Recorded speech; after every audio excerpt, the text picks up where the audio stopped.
To my great fellow Americans, I am filled with grief and anger at the heinous assassination of Charlie Kirk on a college campus in Utah. Charlie inspired millions, and tonight, all who knew him and loved him are united in shock and horror.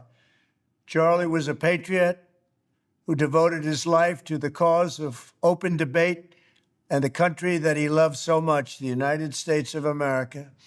He fought for liberty, democracy, justice, and the American people. He's a martyr for truth and freedom, and there's never been anyone who was so respected by youth. Charlie was also a man of deep, deep faith, and we take comfort in the knowledge that he is now at peace with God in heaven. Our prayers are with his wife, Erica, the two young, beloved children, and his entire family, who he loved more than anything in the world. We ask God to watch over them in this terrible hour of heartache and pain. This is a dark moment for America. Charlie Kirk traveled the nation, joyfully engaging with everyone interested in good faith debate. His mission was to bring young people into the political process, which he did better than anybody ever, to share his love of country and to spread the simple words of common sense. On campuses nationwide, he championed his ideas with courage, logic, humor, and grace. It's a long past time for all Americans and the media to confront the fact that violence and murder are the tragic consequence of demonizing those with whom you disagree day after day, year after year, in the most hateful and despicable way possible. For years, those on the radical left have compared wonderful Americans like Charlie to Nazis and the world's worst mass murderers and criminals. This kind of rhetoric is directly responsible for the terrorism that we're seeing in our country today, and it must stop right now. My administration will find each and every one of those who contributed to this atrocity and to other political violence, including the organizations that fund it and support it, as well as those who go after our judges, law enforcement officials, and everyone else who brings order to our country. From the attack on my life in Butler, Pennsylvania last year, which killed a husband and father, to the attacks on ICE agents, to the vicious murder of a healthcare executive in the streets of New York, to the shooting of House Majority Leader Steve Scalise and 3 others, radical left political violence has hurt too many innocent people and taken too many lives. Tonight, I ask all Americans to commit themselves to the American values for which Charlie Kirk lived and died, the values of free speech, citizenship, the rule of law, and the patriotic devotion and love of God. Charlie was the best of America, and the monster who attacked him was attacking our whole country. An assassin tried to silence him with a bullet, but he failed, because together we will ensure that his voice, his message, and his legacy will live on for countless generations to come. Today, because of this heinous act, Charlie's voice has become bigger and grander than ever before, and it's not even close. May God bless his memory, may God watch over his family, and may God bless the United States of America. Thank you.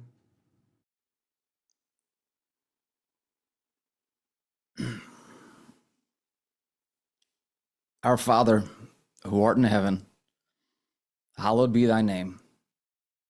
Thy kingdom come, thy will be done, on earth as it is in heaven. Give us this day thy daily bread. Forgive us our trespasses, as we forgive those who trespass against us. And lead us not into temptation, but deliver us from evil. For thine is the kingdom, the power, and the glory forever and ever. Amen.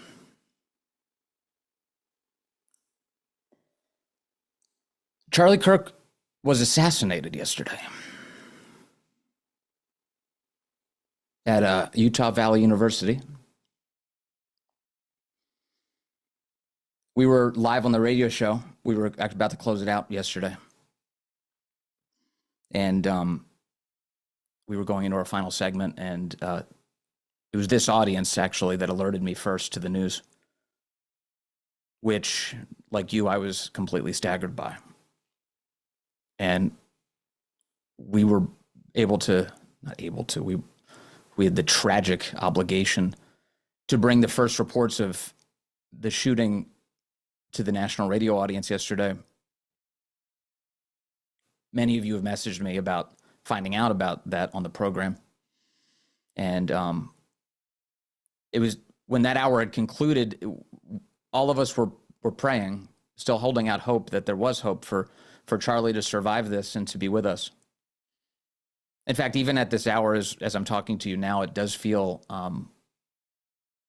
it still feels like he's alive. Charlie Kirk is alive. He's 31 years old. He's not only is he alive, he's going to be here forever. It's definitely the thought that just keeps running through my mind, and yet that of course is not true. He's gone. And we're going to do a lot today. I'm going to do a lot today. I want to talk to you about the impact that Charlie Kirk has.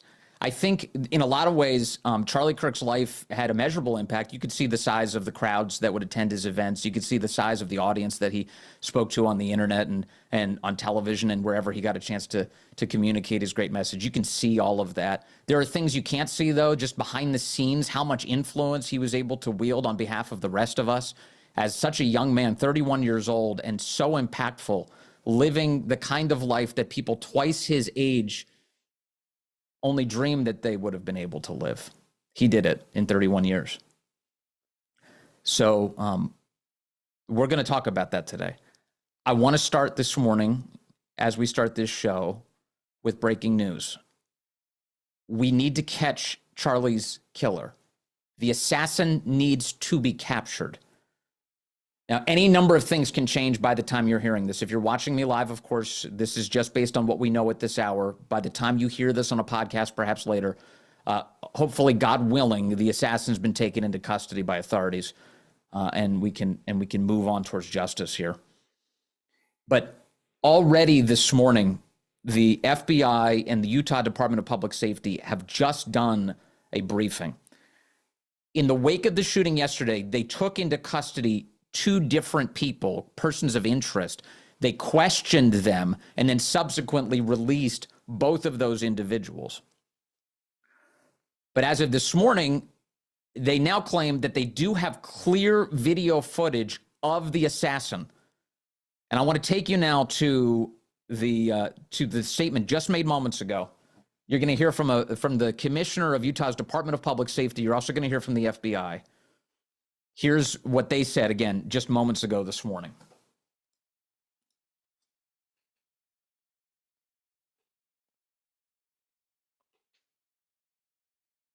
11 law enforcement has come together as a group to recognize and honor those that sacrificed to preserve the ideals of this country, the freedoms of this country.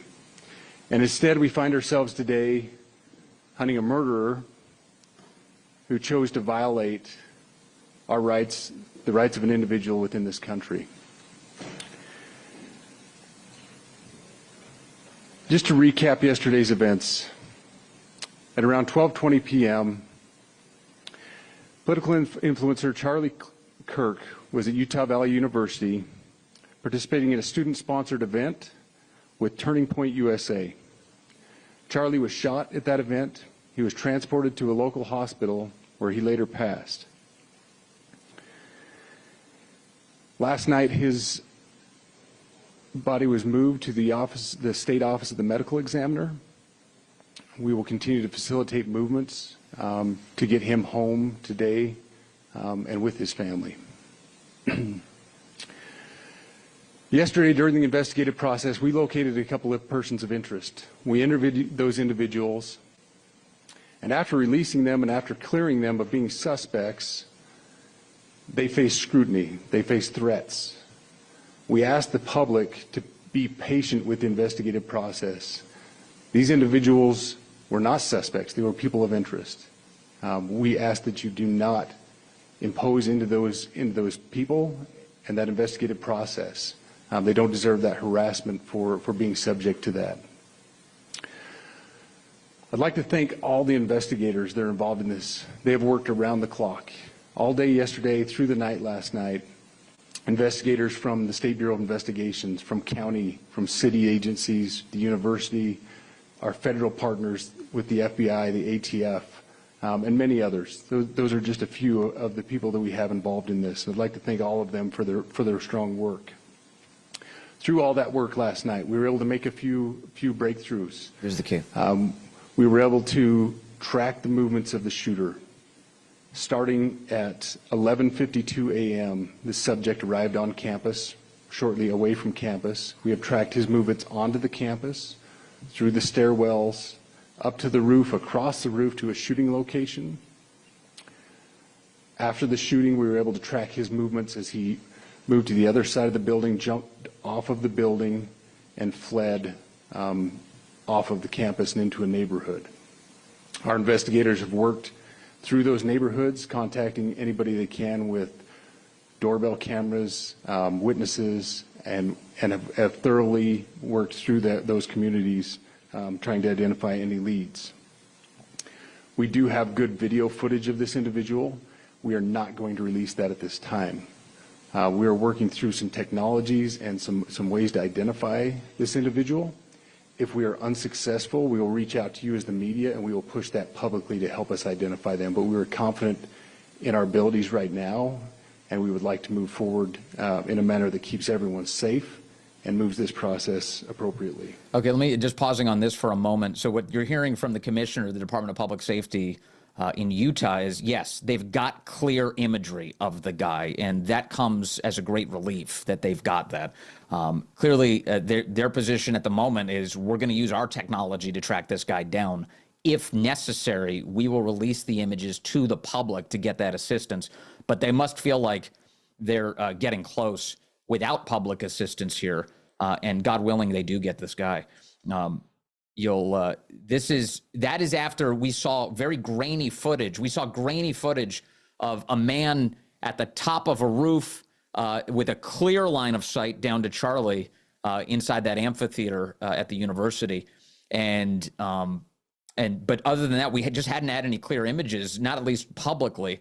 The law enforcement now saying they do have that. That's a big and important change this morning. Last night I communicated with Erica. That family's devastated. As a commissioner of public safety, as a father, as a husband, I can only imagine what that family's going through. The heinous event that happened yesterday is not Utah. This is not what we're known for. Over the past several weeks, we've seen this state come together to help families in mourning, come together as a community to show what Utah is known for a state of character, of service, of camaraderie, of a neighboring feel. We will not stand for what happened yesterday. We are exhausting every lead. We have every officer invested in this, every investigator, every local agency. The outpouring of support from the law enforcement community has been astounding. We are investing everything we have into this, and we will catch this individual. Having walked through the crime scene, through the hallways of this school, through the classrooms, I can't imagine what the people on scene felt as well. A horrific event where some of them barricaded in classrooms, some of them ran in fear.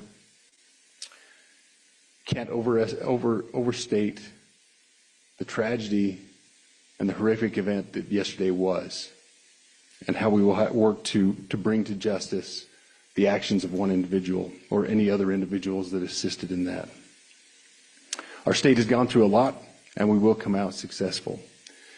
With that, I'll turn the time over to Special Agent Bowles. This is the FBI. Good morning. My name is Robert Bowles, and I am the Special Agent in charge of the Salt Lake Field Office. Following yesterday's tragic shooting of Charlie Kirk, FBI agents have been working around the clock in coordination with our law enforcement partners. We are and will continue to work nonstop until we find the person that is committed this heinous crime and find out why they did it.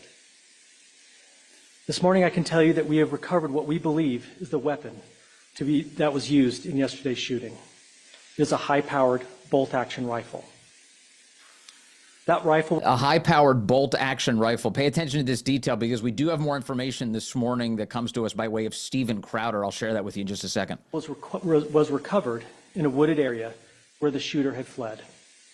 So the FBI laboratory will be analyzing this weapon. Investigators have also collected footwear impression, a palm print, and forearm imprints for analysis. Now, I understand there are a lot of questions about motive. I assure you that all leads, tips are being fully investigated. As of this morning, we have received more than 130 tips. We thank the community for that. The FBI has brought every resource to bear, and we will continue to do so throughout the course of this investigation. The FBI's mission is to protect the American people. It's to uphold the Constitution of the United States. Any attack on the First Amendment is an attack on the very foundation of our democracy. That is why we will relentlessly pursue this case and the shooter until we find him. We also continue to grieve with the family and the community. It's our community. If you have any video or images from the shooting, we ask you to please submit them to our digital media tip website at www.fbi.gov/Utah Valley Shooting. Yeah. You can also call the FBI at 1-800-CALL-FBI. He takes some questions here. We truly rely on the public's help in these types of cases, and no tip is too small or insignificant. Thank you.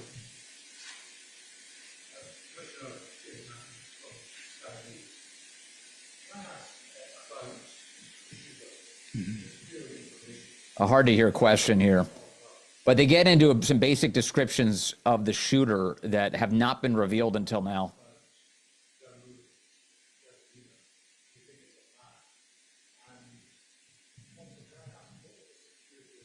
Let me see here. So what I'll release about the suspect is suspect blended in well with a college institution. And we're not releasing many details right now, and we will soon. Blended in well. Right now we're not, but that individual appears to be of college age. We are confident in our abilities to track that individual. If we're unsuccessful in identifying them immediately, we will reach out for the public's help and the media's help in pushing those photos. That was a new development overnight, working through the night, studying those cameras. So that's something that's new and that we're working through right now. As far as okay, all right. So what we know as of this morning, the brand new information is they have clear imagery, and that this is a college-aged assassin. The person who fired this shot, college-aged, they say, would have blended in well with the college campus. Additionally, to get to the point that I wanted to make just a moment ago about the high-powered bolt-action rifle, we do have some information this morning that came out ahead of that press conference from Stephen Crowder, who no doubt will be talking about the details on it, about this on his own program. But I do want to show you some of this. It says here, this is, as Stephen puts it today, that his team has received an email from an officer at the ATF. The email includes a screenshot from what appears to be an internal message describing a weapon and cartridges located by the ATF and other law enforcement near the scene of the Charlie Kirk shooting.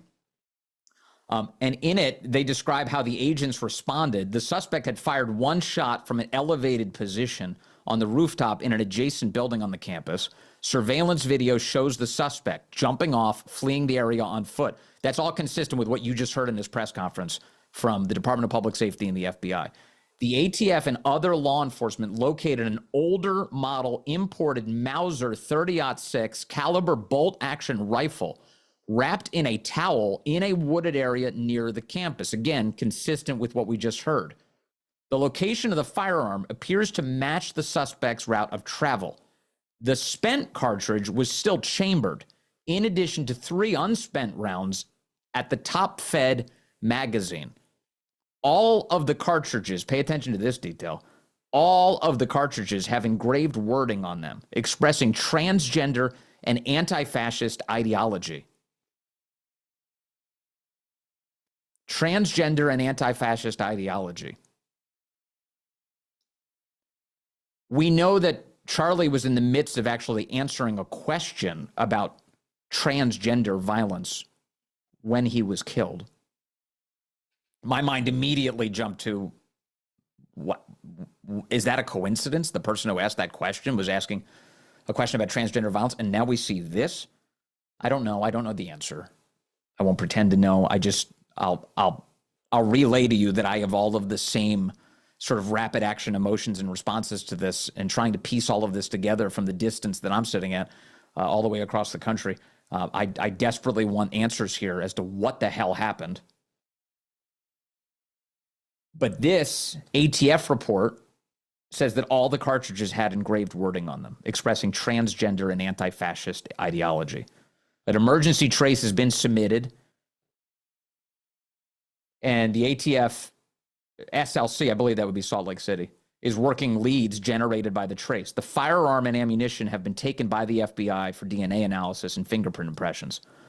Upon completion of forensics, the firearm will be disassembled for additional importer information. Multiple people of interest have contacted or been detained because of eyewitness testimony and review of video footage. That primary suspect has yet to be identified. That was as of the time that this screen grab was taken. And you can see here just some proof here from Stephen Crowder of the actual Department of Justice filing that was shared with him. So these are some of the early details we have as of today. Deeply frustrating, of course, to go this long without this suspect taken into custody. Pandemonium yesterday at Utah Valley University. Let's talk about some of the other elements here. There's a lot to get to. I'll tell you about Charlie Kirk. Charlie Kirk is a man who, just like you, I was deeply aware of his impact. Really, just a really incredible human being with a really incredible message. And the message, it was a basic one. It was a reminder to get back to basics, which is that there is a God. You are not him. We should worship that God. And that thinking, that spiritual acknowledgement will lead you to conservatism. And Charlie Kirk was one of the single most effective communicators on those messages in any of our lives. And again, he was struck down yesterday at the age of 31 years old. You know, when he first arrived on the scene, he was just a high school student. I think back to 2012. You'll remember it was the Republican convention in Tampa in 2012, and all those many years ago. And Charlie Kirk was at that convention. He was 18 years old at the time, and I've been talking to people who know Charlie well a lot in the last day, kind of getting a sense of all of this. I didn't know him well. I met Charlie a couple of times, but I wouldn't have said that we were close or anything. I didn't know him, but I do know a lot of people who did. And the one story that stuck out through the years is back then in 2012, he approached a big conservative donor by the name of Foster Freeze, a wonderful human being who passed several years ago. Very tall man. He lived in Jackson, Wyoming, wore a cowboy hat. He was a deeply spiritual man. He came to Christ very late in life, but when he did, he went all in. And in fact, I can't remember a single conversation or meeting that I was in with him where that man did not bring up Jesus Christ in the most jovial possible way. He was just overflowing with angelic energy, and I felt like God had definitely touched that man. And he had a successful career. This is Foster Freeze. He had a super successful career at picking stocks and being an investor and becoming a very wealthy man as a result of all of that. But he also had a skill for picking people. He had an innate talent for identifying people who would be successes. And the reason I'm telling you this is because it was at that convention, Charlie walks up to Foster Freeze, walks up to him and says, "Mr. Freeze, I'd like to pitch you on an idea I have for an organization. Could I get a couple minutes of your time? And as I understand it, Foster's first reaction was to suggest that he was a little busy. He had to move.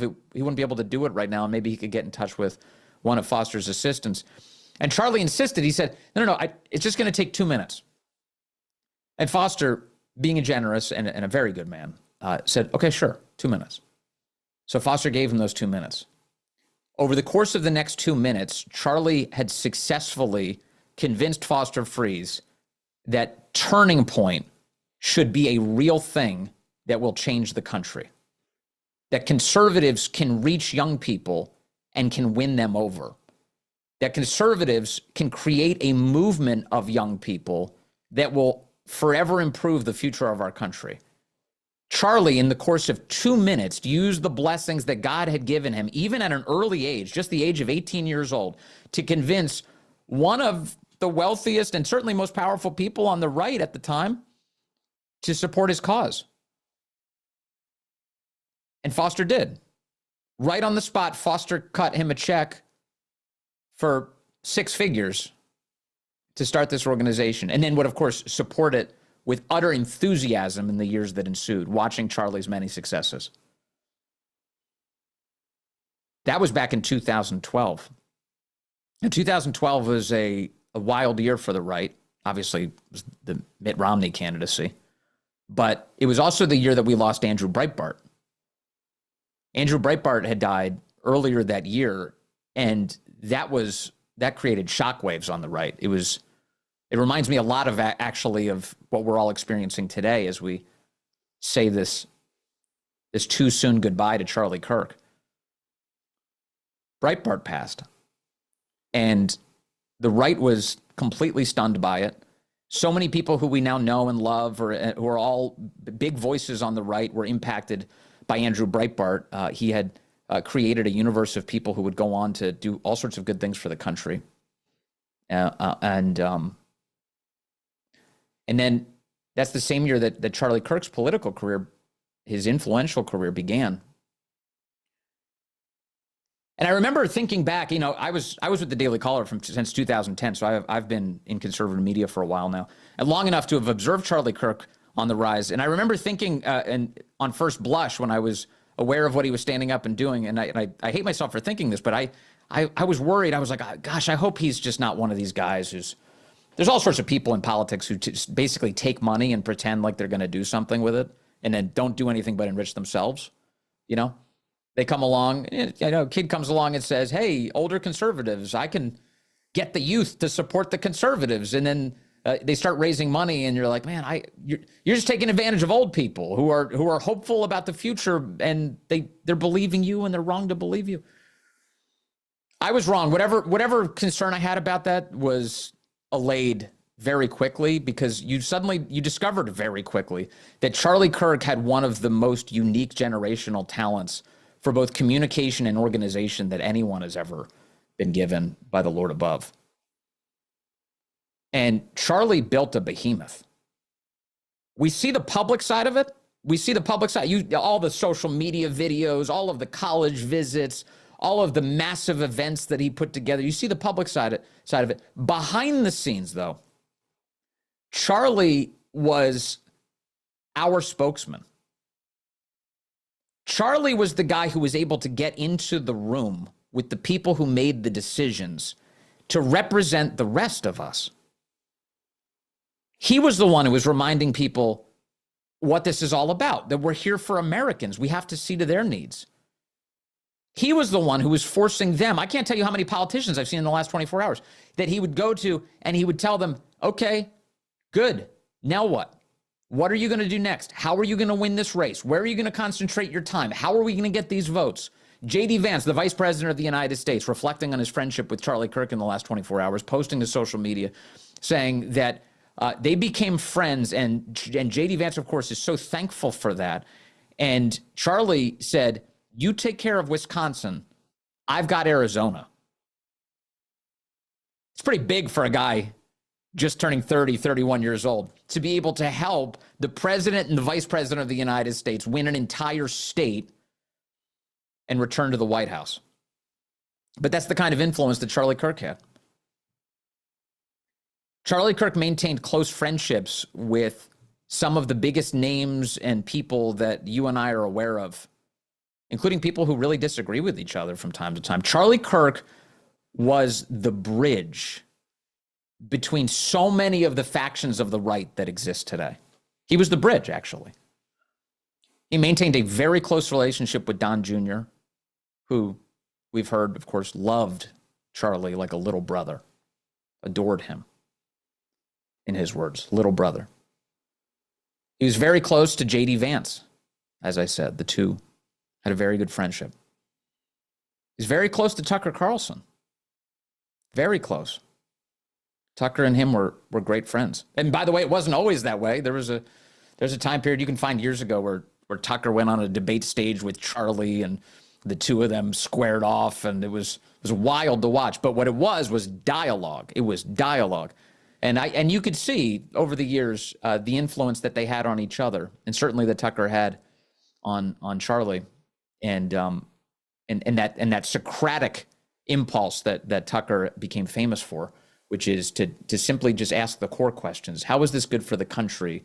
How does this serve the American people well? And Charlie embodied that thought process as well as anyone.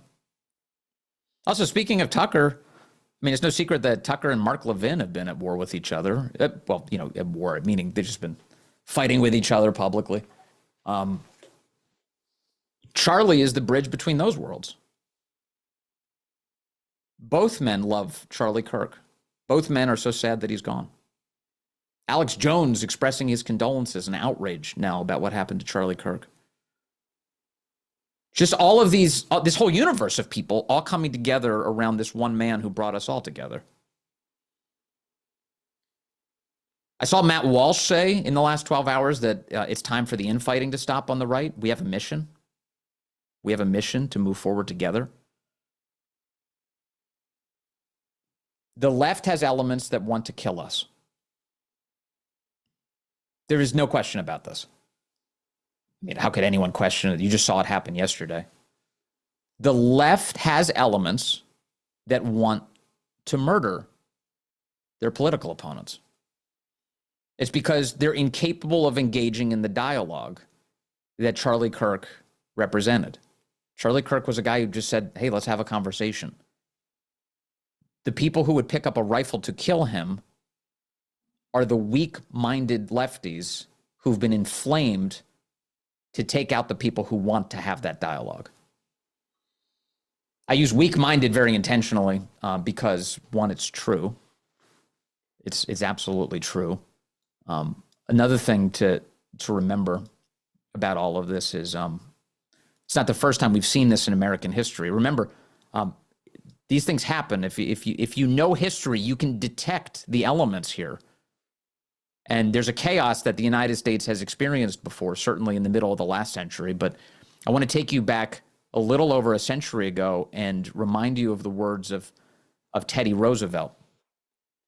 Teddy Roosevelt on October 14th of 1912 was shot in the chest by a would-be assassin on his way in to give a speech. Now, Teddy, by virtue of the folded up speech in his pocket and the spectacles that he also kept in his pocket, was able to survive the shooting, but with a pretty serious wound to his chest. And he walked in and he gave the speech anyway. And when he walked in to give the speech, he announced to the crowd that he wasn't surprised that an assassin had tried to kill him. And here are the words that he used back then, and I think they're instructive for us now. He said, now, friends, of course, I do not know, as I say, anything about him. But it is a very natural thing that weak and vicious minds should be inflamed to acts of violence by the kind of awful mendacity and abuse that have been heaped upon me for the last 3 months by the papers in the interest of not only Mr. Debs, but of Mr. Wilson and Mr. Taft. In other words, what Teddy Roosevelt was saying at the time is, my political opponents have lied about me so viciously and so thoroughly and so disgracefully that there are weak and vicious minds who are being inflamed, who are taking up arms against me, not for legitimate purposes, but instead to eliminate me at the urging of the people who run my political opponents' parties. That's what Teddy Roosevelt announced back then. And here we are doing this conversation again. We had this conversation last year. We, as a country, we had this conversation last year. When the president of the United States, Donald Trump, was almost assassinated, one time wounded, multiple times. Multiple times. When is it going to stop? And now a vicious, weak-minded, radical lefty has decided to take these shots at a softer target, a very influential target. But when I say a softer target, I mean a less protected target. Murdering Charlie Kirk yesterday. This is a part of a long string of left-wing violence in our country. You are witnessing right now in the media some attempt to suggest that this is a, quote, both sides problem. It is not. Are there people on the right who are driven to do awful things beyond reason? Yes, it happens on occasion. But it is nowhere near where the left is in terms of it's sheer out-of-control violence. Just dating back to the first year of the first Trump presidency, 2017, we had the Alexandria baseball shooting. Steve Scalise was grievously wounded on that field by a Bernie Sanders campaign volunteer who not only shot Scalise, but shot several others as well. Of course, last year we had multiple assassination attempts against President Trump, one of which wounded him, a shot to the head that he survived by the grace of God. We saw an assassination attempt on Justice Brett Kavanaugh in order to compel an outcome in a case that was designed to prevent the murder of the unborn. We just watched the murder of a healthcare CEO in cold blood in a city street, and the left lionized the assassin, treated him as if he was a king. In D.C. recently, we had the murder of those young Israeli diplomats, just young people in the prime of their life. Gunned down, killed by a radical lefty. We saw the terror attacks on Teslas earlier this year. All of the Tesla stations, Tesla dealerships attacked by radical lefties, angry that President Trump and Elon Musk were working together for the betterment of this country. We've seen the endless assaults on law enforcement, including in Washington, D.C., where left-wing grand juries refuse to indict the people who commit these acts of violence. We've seen the attacks on ICE agents themselves, an explosion against members of Immigration and Customs Enforcement because of the words and the encouragement of the leaders of the left and the activated, weak, vicious minds of the radical left, calling ICE agents Nazis. People like Tim Walz and Michelle Wu, Hakeem Jeffries. The list is endless and unfortunate. Now, the left has been very activated to violence. There's no question about it. And the data support exactly what I'm telling you today. And by the way, what the president told you in his address to the nation last night. We knew, and Charlie Kirk knew, to be clear, that the left has been overtaken by something that we unfortunately have to refer to as an assassination culture. Look at this. This is from April of this year. Here's Charlie Kirk. Assassination culture is spreading on the left, said Charlie. 48% of liberals say it would be at least somewhat justified to murder Elon Musk. 55% said the same about Donald Trump.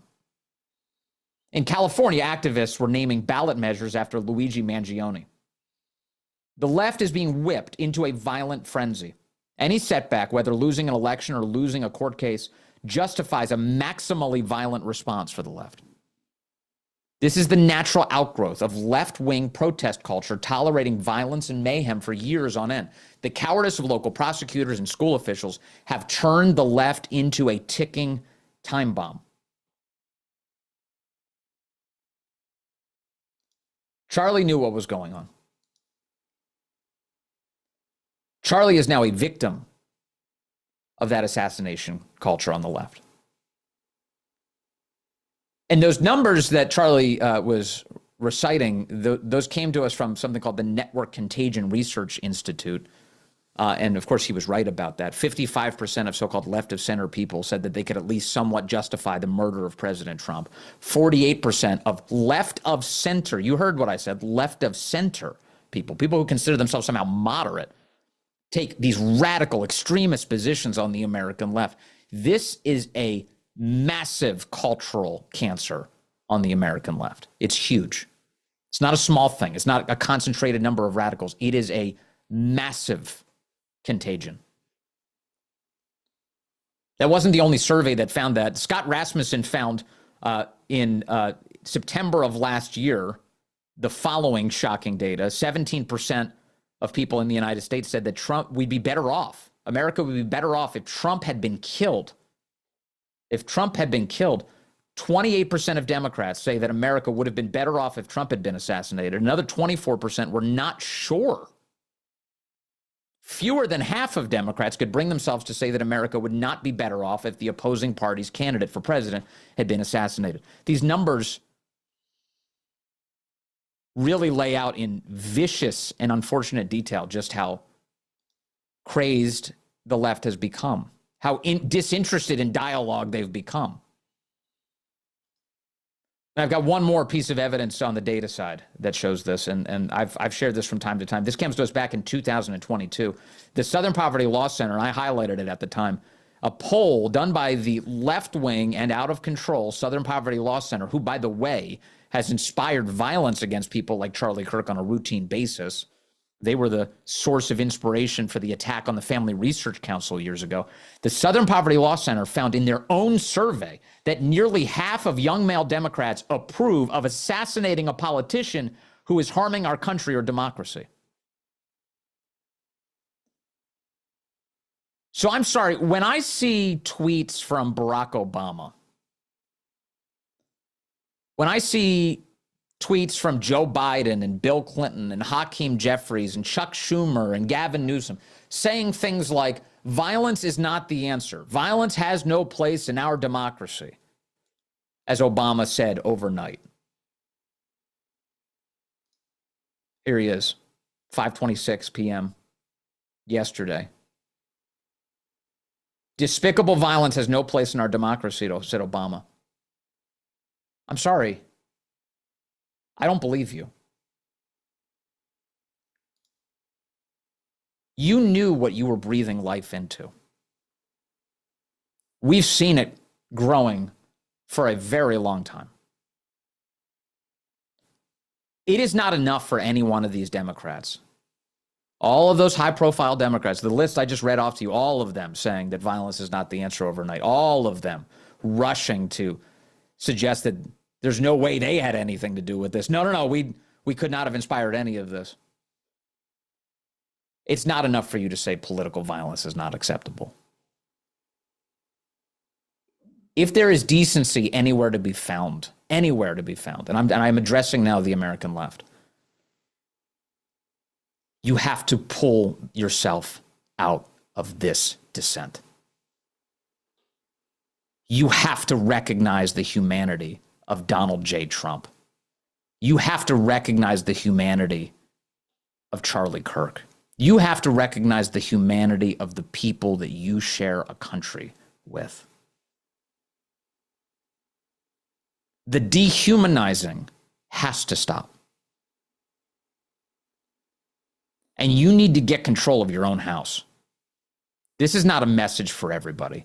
It's a message for the half of Democrats who say it is justifiable to assassinate the president of the United States. If you were anything close to serious, you'd be involved in cleaning it up. But they've shown no signs of that. Joe Biden spent his presidency saying that Donald Trump was a threat to, quote, democracy. Obama has done this very thing as well. Hakeem Jeffries has done this very thing as well. Chuck Schumer threatened the United States Supreme Court in the lead up to the assassination attempt on Brett Kavanaugh. The reality is every single one of these guys should have no influence on our politics, actually.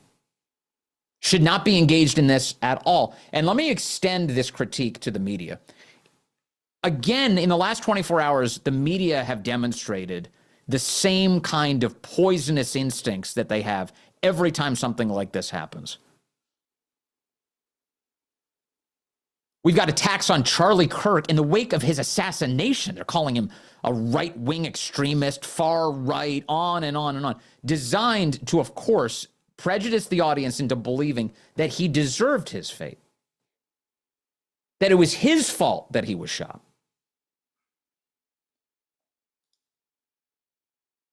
On MSNBC yesterday, there was a person called Matthew Dowd, a paid employee of MSNBC, Cut 3, and here's what he said on the air yesterday, saying that Charlie had it coming. But following up what was just said, he's been one of the most divisive, especially divisive younger figures in this, who is constantly sort of pushing this sort of hate speech or sort of aimed at certain groups. And I always go back to hateful thoughts lead to hateful words, which then lead to hateful actions. The reaction to that was immediate and intense all across our country yesterday. Matthew Dowd was not the only person who went on that network to say something completely poisonous. Matthew Dowd has been fired as of this morning by NBC. But that's not enough. NBC as a network should not exist.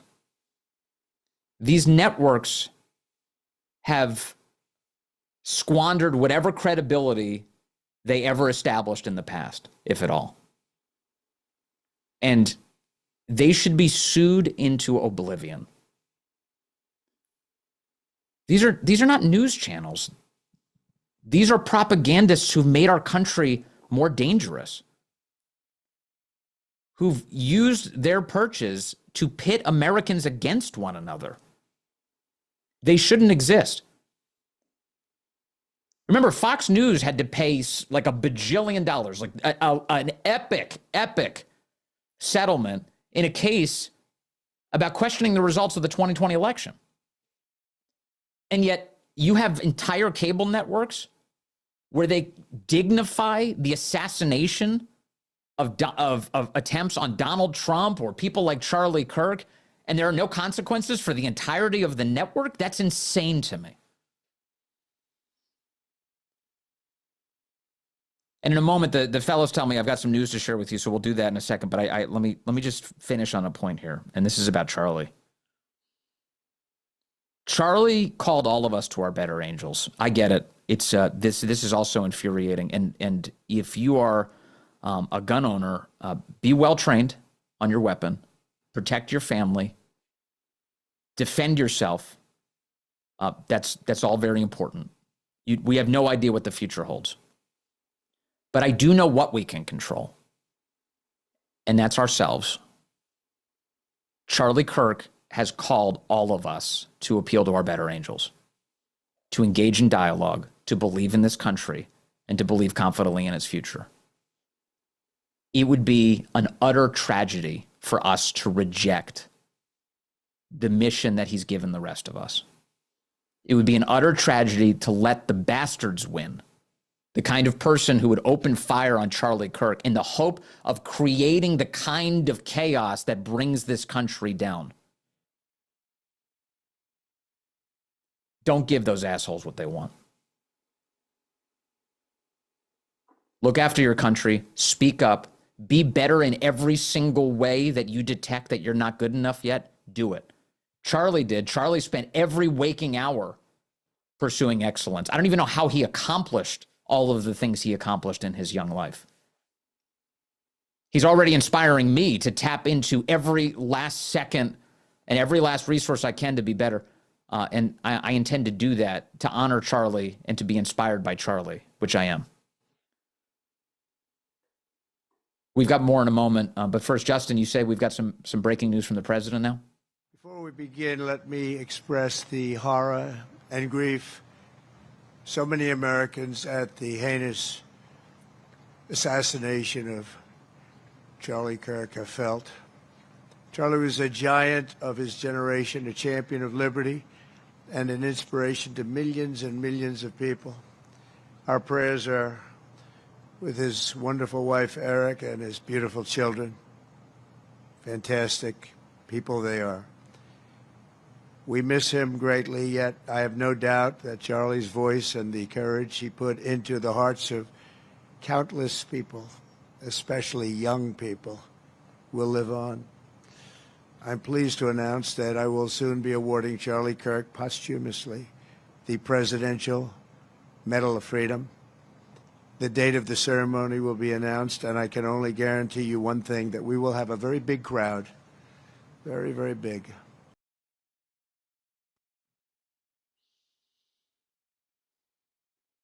God bless the president. God bless him.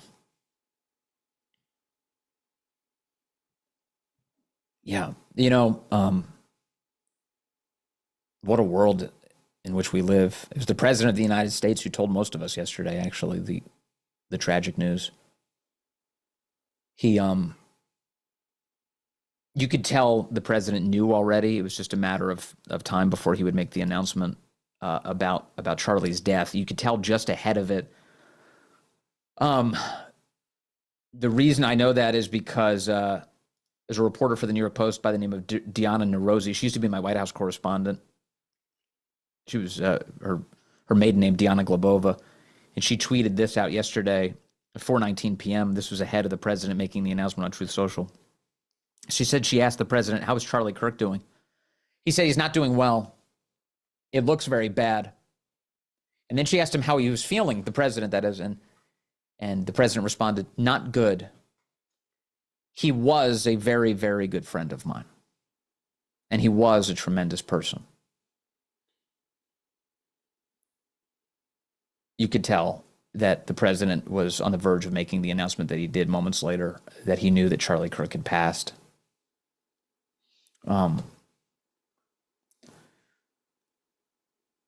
This is a really important moment for our country, obviously. And people are trying to figure out what to do about all of this. Well, let me just begin with the most obvious thing that I know Charlie Kirk would urge you to do, which is definitely to lift your eyes, to lift your heart, to lift your soul in prayer on behalf of our country, and that we can keep this entire thing going. That's the thing. Another would be, I do think that it is worth paying attention to the words that are coming out of the White House right now and the President of the United States. This is a moment where the president is being called once again to be the leader of the nation. And I know he's receiving condemnation already from the left overnight, and who cares, but just to make a basic point, they're attacking him for pointing out the excesses of the radical left and how dangerous everything has become. What the president is doing is the thing that all of us need to do every single day, which is just say the truth out loud. Just tell the truth out loud. The only way anything improves is if you can tell the truth out loud. So the president of the United States has been doing that. So I'm going to keep paying attention to every word he has to say on this subject. Also, I personally, in my house, I lowered my flag to half staff last night. I don't have one of those huge flagpoles. I just have one of the ones that lean outside the house, but I was able to lower the flag down the pole. And to the extent that you can show your love for your country in that way and send a message that this has to end, I encourage you to do that. I think sometimes conservatives feel like they're living in isolation, especially if they live in blue communities. It's okay to indicate that you love your country. And in fact, sometimes you bring people out of the woodwork who maybe you didn't realize they too do love their country. That's an important piece of this. And then the other big lesson here is hold your family close. As a father and as a husband, I was thinking a lot yesterday after all of this went down. What were Charlie's final moments like with his family? Did he kiss his kids on the head as he walked out the door for the last time? Assuming, of course, that he would see them imminently. Was it a rushed goodbye? Did they dwell? I mean, I'll never know the answer to that question. It's not mine to know, but it's the kind of thing that I thought a lot about, and it reminded me just as a person. I'm not saying, by the way, I'm not saying any of this as like a conservative media person or anything like that. All I'm saying is just as a human being, you just really never know when God's going to call you back. and to treat every moment like it's the blessing that it actually is. So that's the plan. That's the plan for me. Anyway, let me don't get dead. Exactly right. Oh, and I do want to let me offer one other thing. I know Dan Bongino. I know you and I know instinctively that there are. My instincts tell me that Dan Bongino is working more fervently to capture this killer than maybe anybody in the FBI right now. Dan is a dedicated warrior on behalf of this country. And he is doing this job because he loves it. And I don't have a single question in my mind about his resolve to see this through. And I will say with utter unimpeachable confidence that he is moving right now with aggression, to his great credit, and he's doing exactly the job he has to do.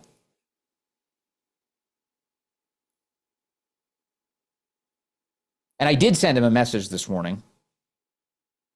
He's busy, so he hasn't had a chance to respond to it. Maybe he won't. I don't need him to. But I did tell him, Dan, I'm preparing to do a show that you should be doing.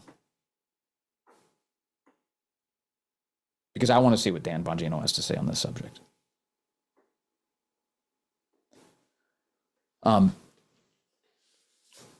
Look, I want to end today with Charlie. I want to end with Charlie and what he has had to say and why you should be inspired by him. They are not going to be able to take away his influence. They're not going to be able to take away his impact because you and I have an obligation to keep that alive. There's a lot of video of Charlie Kirk that we could dwell on. There's a lot of things he said through the years that I could share with you, but I'm going to instead share with you something that he told the Deseret News just a month ago. It's a quote that I have obsessed over all night long because I think it represents the essence of the mission that God placed Charlie Kirk on this earth to perform. And here's what he said. Charlie Kirk told the Deseret News last month, "My job every single day is actively trying to stop a revolution. This is where you have to try to point them towards ultimate purposes and towards getting back to church, getting back to faith, getting married, having children. That is the type of conservatism that I represent. And I'm trying to paint a picture of virtue, of lifting people up, not just staying angry." Charlie Kirk called all of us to live up to our God-given potential.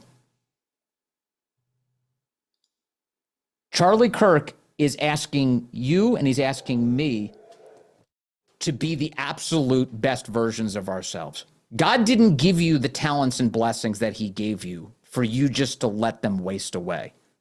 He gave them to you on purpose so that you could use them to glorify him, to care for the souls around you who God also created. And each of us are unrepeatable and irreplaceable. And that is totally true in the case of Charlie Kirk. The world is a better place for getting 31 years from Charlie Kirk. 31 years. 31 of the most effective years that any man has ever given. And he died using the blessings that God gave him. And his death will absolutely not be in vain. You and I refuse to let that happen.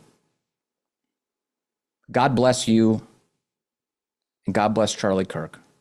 Rest in peace, Charlie.